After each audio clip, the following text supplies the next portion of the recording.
Signs Saudis are edging towards historic Israel peace. Are Saudi Arabia's rulers, historically critics of Israel and its treatment of the Palestinians, finally edging closer to normalizing relations with the country often dismissively referred to in the past by Arab media as the Zionist entity?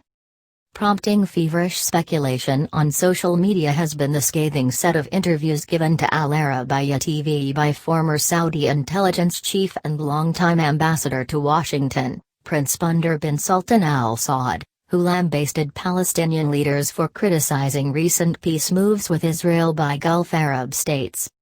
This low level of discourse is not what we expect from officials who seek to gain global support for their cause, said Prince Bandar in the three-part interview. There, Palestinian leaders, transgression against the Gulf states' leadership with this reprehensible discourse is entirely unacceptable. Palestinian leaders initially described the UAE and Bahrain's normalization of relations with Israel as a betrayal and a stab in the back. Prince Bandar, who spent a remarkable 22 years as Saudi ambassador to Washington and was so close to former U.S. President George W. Bush that he was often nicknamed Bandar bin Bush, spoke of the historic failures of the Palestinian leadership. It had taken Saudi support for granted, he told his audience, although he made a point of calling the Palestinian cause a just one. He placed equal blame on Israel and the Palestinian leadership for failing to reach a peace deal after so many years.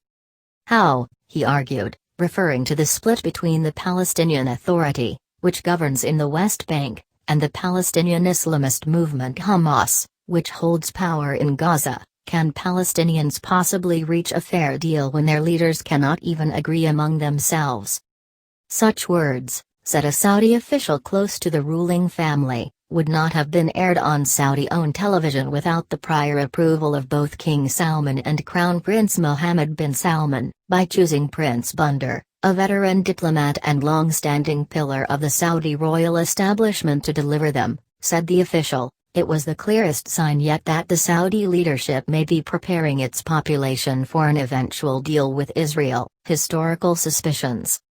It does seem that both by Prince Bandar's words and by quietly endorsing the recent UAE and Bahraini normalizations with Israel, the Saudi leadership is moving rather faster towards rapprochement with Israel than much of its own population.